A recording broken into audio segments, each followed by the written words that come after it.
जयपुर स्थित राजस्थान हाईकोर्ट परिसर में सोमवार की दोपहर को अचानक हड़कंप मच गया। दरअसल यहां हथियारों से लैस भारी पुलिस जाब्ता घुस आया था, जिससे एक बारगी खलबली मच गई।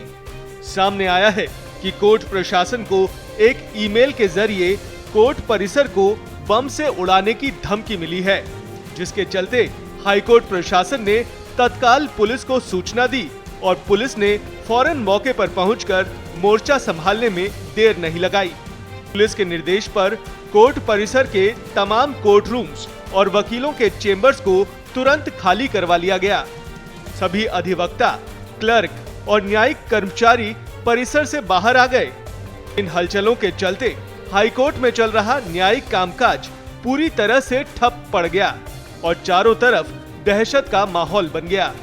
मौके पर पहुंची बॉम्ब स्क्वाड और डॉग स्क्वाड की टीमों ने पार्किंग से लेकर हर संवेदनशील जगहों समेत पूरे परिसर में सघन तलाशी अभियान चलाया, लेकिन हर बार की तरह हाथ कुछ नहीं लगा। आप कह रहे हो प्रशासन आता है, तो मेरे से इंटरव्यू लेने से बढ़िया सबसे बढ़िया चीज है कि आप प्रशासन को आते हुए देखें और मेरे इंटरव्यू को बीच में छोड़ के प्रशासन के पीछे लग जाएं कि वो क्या कर रहे हैं, कितने लोग आए, कितनी बड़ी बिल्डिंग है, कितना बड़ा परिसर है और क्या किया जा रहा है।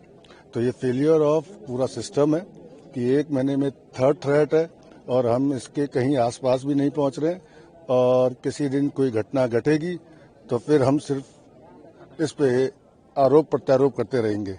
तो इसको बहुत गहनता से लेना चाहिए। हाईकोर्ट के प्रशासन को सबसे पहले इसको गहनता से लेना चाहिए, प्रशासनिक व्यवस्था की बजाय, कि ये किस तरह से चीजें हो रही हैं, किस तरह से ऑफिसर्स हैं यहाँ और किस तरह से वो काम कर रहे हैं।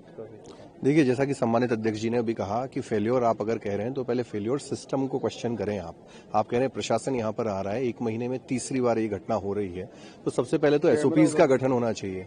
सबसे पहले तो आप एसओपीज का गठन करें, एक स्टैंडर्ड ऑपरेटिंग प्रोसीजर होना चाहिए कि अगर इस तरह की थ्रेट आए तो क्या किया जाए, पैनिक नहीं हो सडनली, और कुछ प्रोसीजर्स हों जिनको फॉलो, गाइडलाइंस को फॉलो किया जाए।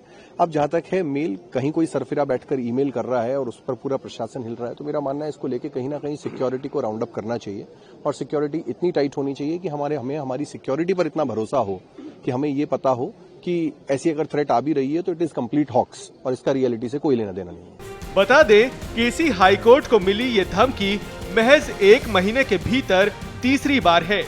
यही वजह है कि अधिवक्ताओं के बीच में इस बात की गहरी नाराजगी दिखाई दे रही है कि लगातार धमकियां मिल रही हैं और इसके आरोपी अब तक गिरफ्त से दूर हैं। लगातार मिल रही इन धमकियों ने न केवल हाईकोर्ट परिसर की सुरक्षा व्यवस्था पर, बल्कि साइबर क्राइम और कानून व्यवस्था पर भी गंभीर सवाल खड़े कर दिए हैं। पुलिस अब उस दहशत भरी मेल भेजने वाले अज्ञात शख्स या ग्रुप को तलाशने की कोशिश कर रही है, जिसने इस तरह से न्याय के मंदिर को निशाना बनाया है।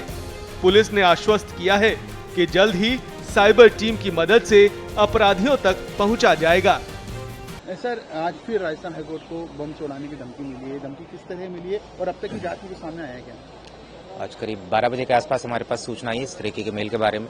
सूचना मिलते ही जो अपना एसओपी है, बीडीएस और डॉग स्क्वाड यहाँ पर आ चुका है। बिल्डिंग को इवैक्यूएट कराकर हम सर्च कर रहे हैं, अभी तक ऐसा कुछ मिला नहीं।